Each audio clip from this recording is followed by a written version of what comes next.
지난 수요일 새벽에 이제 그 고넬료와 베드로 얘기를 통해 가지고 그 이방인들에게 복음이 증거되는 과정에서 유대인들이 가진 이방인들에 대한 어떤 편견과 오해를 극복하고 이방인 전도를 본격적으로 어떻게 시작하게 되었는지를 보여주는 것이 이 베드로와 고넬료 얘기다라고 하는 말씀을 드렸었는데요. 이제 하나님께서 베드로와 고넬료에게 환상을 보여주시고 고넬료는 이제 베드로를 청하고 베드로는 그 환상을 통해서 이방인들의 편견을 깨고 이제 본격적으로 이렇게 이방인들을 향한 복음이 전파되기 시작하는데요. 그런데 이제 수요일에 그 말씀을 드리면서 그 베드로와 고넬료가 그런 특별한 환상을 보게 된 이유가 그들이 늘 기도하는 생활을 했었기 때문이다라고 하는 말씀을 드렸죠. 그래서 뭐 특별하게 어떤 베드로도 그렇고 고넬료도 그렇고 뭐 사도들을 갖다 우리 집 초청할 수 있게 해달라 이렇게 기도한 것도 아니고, 또 베드로가 이방인들의 전도를 위해서 우리가 깨야 될 편견이 무엇입니까? 막 이런 걸 놓고 막 기도한 것이 아니었고, 그냥 일상의 삶에서 평소에 하던 기도를 갖다가 기도 시간에 맞춰서 하다가 환상을 보고 이런 놀라운 어떤 일들이 이제 시작되게 되었다라고 하는 말씀을 드렸습니다.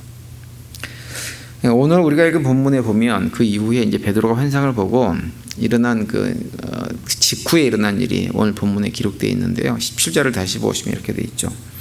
베드로가 본 바 환상이 무슨 뜻인지 속으로 의아해하더니 마침 고넬료가 보낸 사람들이 시몬의 집을 찾아 문 밖에 서서라고 말씀을 시작하고 있어요. 이제 고넬료가 보낸 사람들이 베드로가 살고 있는 집에 방문을 한 것입니다. 그런데 고넬료가 보낸 사람들이면 그 사람들은 이방인입니다. 이방인들. 그런데 여기 보시면 17절에 어떤 표현이 나오냐면 무슨 뜻인지 속으로 의아해하더니라는 표현이 나오고 있어요. 이 표현은 뭐냐면 베드로가 그 하나님께서 보여주신 환상을 보고 그 환상이 정확하게 무엇인지 이해하지 못하고 있었다고 하는 의미입니다. 속으로 의아해했다고 하는 말은 뭐냐면 그 뜻이 무엇인지 몰라서 마음속으로 이런저런 의심들이 그 마음속에 있었다고 하는 거죠. 그걸 환상을 통해 하나님께서 어떤 결과를 보여주려고 하는지, 그것이 어떤 의미인지, 또 하나님께서 자기에게 어떠한 지시를 하려고 이런 환상을 보여주는지에 대해서 뭐 확신을 가진 것이 아니라 이게 뭐지? 라고 하는 생각만 가지고 있었다고 하는 거죠. 근데 그런 상황인데 고넬료가 보낸 사람들이 그 집에 도착을 해가지고 베드로를 찾고 있는 거예요. 베드로가 그 순간에 무슨 생각을 했을까요?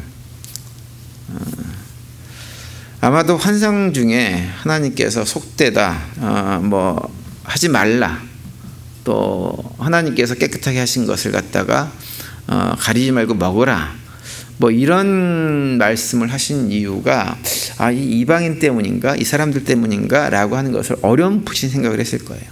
근데 베드로가 그 순간에 이것이구나 라고 하는 정확한 해답을 얻은 것은 아닙니다.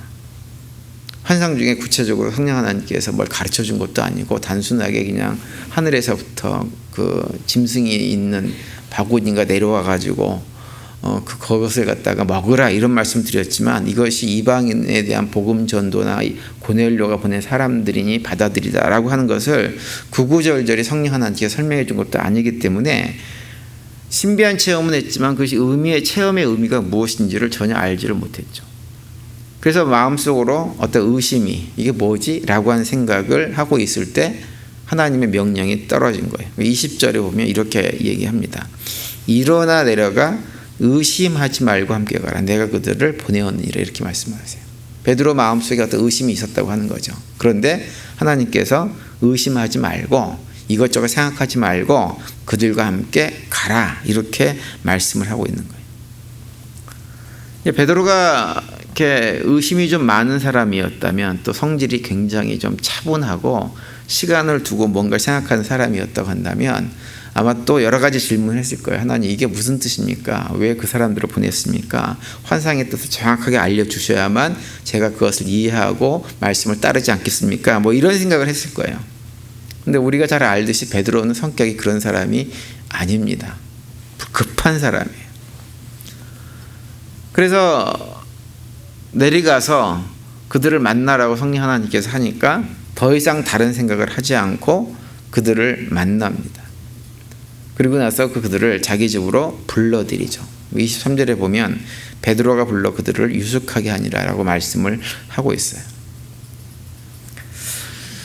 사실 이제 베드로가 그런 과정 속에서 이방인들을 자기 집으로 들여서 그들을 하루 종일 재우고 이제 다음 날 이렇게 고넬료의 집으로 떠나게 되는데, 사실 베드로가 했던 이런 과정들을 이렇게 생각하면서 우리가 베드로 입장에서는 그것이 쉬웠겠다라고 생각할 수 있지만 사실은 쉬운 일은 아닙니다. 여전히 베드로가 그 당시는 굉장히 이방인들을 접속하는 것이 어려워할 때예요. 그러니까는 베드로가 고넬료가 보낸 그 이방인들을 자기 집으로 불러들여서 하루 종일 유숙시키는 일에는 베드로는 굉장히 큰 용기가 필요했습니다. 어제 지난주 수요일날 말씀드린 대로 만약에 그것이 주변 사람들에게 알려지게 되어지면 베드로가 굉장히 큰 곤란을 겪을 수도 있는 문제예요. 왜냐하면 당시로서는 유대인들이 어쨌든 이방인들과 어떤 형태로든 접촉을 하게 되면 그것이 굉장히 불법적인 일이었기 때문에 쉽지 않은 일이죠. 실제로 이제 갈라디아서 2장에 보면 어떤 내용이 나오냐면 바울이 베드로를 굉장히 책망했다는 내용이 나옵니다. 책망한 이유는 뭐냐면 베드로가 이방인들과 식사를 하다가 야고보가 보낸 유대인들이 자기를 방문했다는 얘기를 듣고 어떻게 하냐면 그 자리를 피해서 도망쳐버리는 일이 생겼어요. 갈라디아서 2장 11절에 보면 이렇게 기록하죠. 게바가 안디옥에 이르렀을 때 책망할 일이 있기로 내가 그를 대면하여 책망하였노라 이렇게 얘기합니다. 그러면서 11과 13절에 보시면 그 책망 이유를 이렇게 언급해요. 야고보에게서 온 어떤 이들이 이르기 전에 게바가 이방인과 함께 먹다가 그들이 오매 그가 할례자들을 두려워하여 떠나 물러가매 남은 유대인들도 그와 같이 외식함으로 바나바도 그들의 외식에 유혹되었느니라 이렇게 기록을 합니다. 이 갈라디아서가 이렇게 작성될 요 당시 상황 같은 경우는 이미 많은 이방인들이 크리스찬이 되어지고 복음이 상당 수준으로 전파가 되어져서 이방인 교회가 여기저기에 많이 생겨져 있을 때입니다. 그런데 그런 상황인데도 베드로가 이런 행동을 취했다고 하는 것은 뭐냐면 여전히 유대인들이 이방인과 교제하면서 이방인들을 집에 들이고 그 이방인들의 집에 가고 하는 이런 일들이 굉장히 금기시되고 부담스러운 일이었다고 하는 것을 보여주는 거죠. 하물며 이제 초대교회가 막 시작돼서 이방인들의 전도가 전혀 되지 않는 상황에서 이방인과 교제하는 것 굉장히 어려운 일입니다. 우리가 생각하는 것보다 훨씬 더 어려운 일이에요. 그런데 오늘 본문에 보면 베드로는 환상을 보고 그 직후에 이방인들이 자기 집에 방문하자 그 의심은 뒤로 해놓고 그 두려움은 뒤로 해놓고 하나님께서 하나님 환상 중에 속되다 하지 마라 가리지 말고 먹으라고 하신 그 말씀이 그냥 그 이방인에 관한 것이라고 그냥 믿어버립니다. 그리고 용기를 내서 그들을 집으로 불러들이고 다음날 함께 떠나는 거죠. 우리가 이제 여기서 좀 생각할 것은 뭐냐면 저는 우리가 신앙생활을 하면서 그냥 무조건 묻지도 말고 따지지도 말고 무조건 믿는 신앙이 건강한 신앙이라고 생각을 하지 않는 사람이에요. 저는 성도님들이 제 설교를 들을 때도 마찬가지, 말씀을 읽을 때도 마찬가지, 어떤 궁금증이나 의심이 생기면 그런 것들을 기본적으로 확인하려고 하는 노력을 하는 것은 굉장한 이 건강한 신앙생활을 하는 길이라고 저는 생각을 합니다. 묻지도 않고 따지지도 말고 무조건 믿으세요 라고 하는 것은 좀 위험한 신앙이 될 가능성이 굉장히 오히려 많이 있는 거예요. 그런데 다만 우리가 모든 의심이나 궁금증들을 다 완벽하게 확인하지는 말아야 됩니다. 왜냐하면 그걸 확인할 수가 없기 때문에 그래요. 그러니까 우리가 믿는 우리가 신앙생활이라고 하는 것은 어떤 부분은 육적인 부분도 있지만 상당히 많은 부분이 영적인 부분에 해당되는 부분이에요. 그러니까 영적이라고 하는 의미는 뭐냐면 우리가 인간적으로 생각했을 때 이해하고 판단할 수 있는 차원을 뛰어넘는 일들이 신앙생활 안에 너무나 많이 있습니다.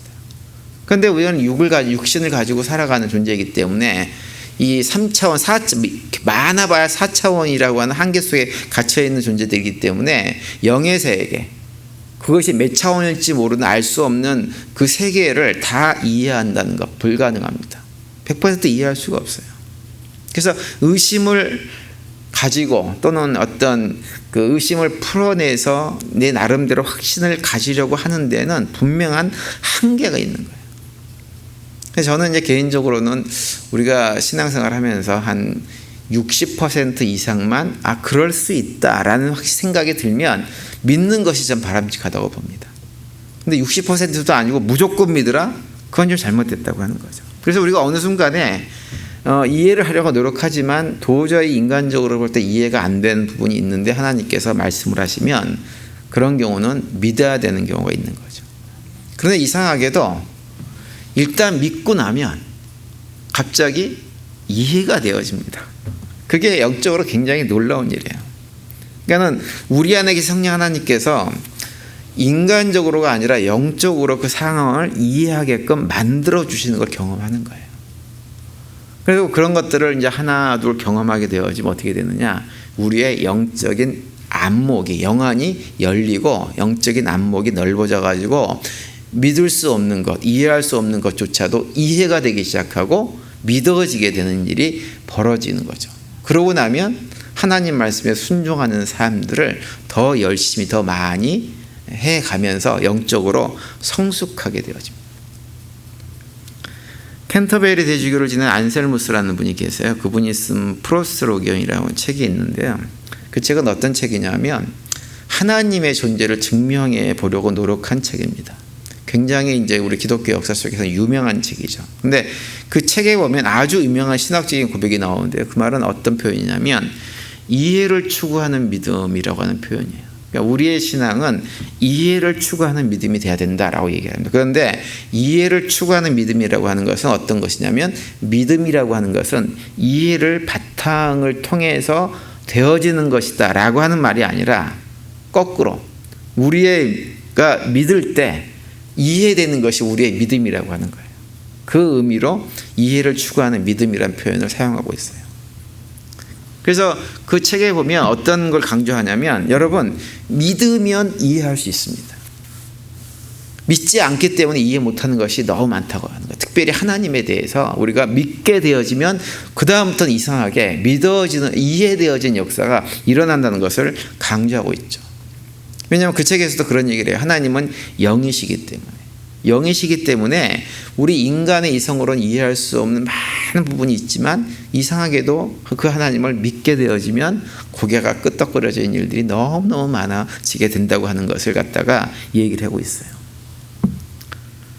사실 우리가 살면서 뭐 꼭 신앙생활뿐만 아니라 여러 가지 측면에서 사람에 대해서든지 의심을 하려고 마음 먹으면요 한도 끝도 없이 의심이 생겨집니다. 근데 오늘 본문에서 베드로는 마음에 의심이 있었어요.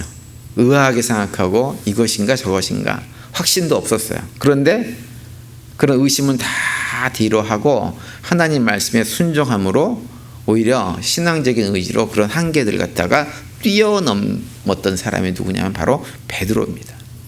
그래서 결국 어떻게 하냐면 하나님께서 맡겨준 사명, 자기에게 맡겨준 사명을 감당하고 고넬료의 집으로 가서 복음을 전하고 마침내 하나님께서 계획하셨던 그 온 집이 성령 세례를 받고 구원받는 놀라운 역사를 베드로가 실제로 목도하는 결과를 가져오게 된 거죠.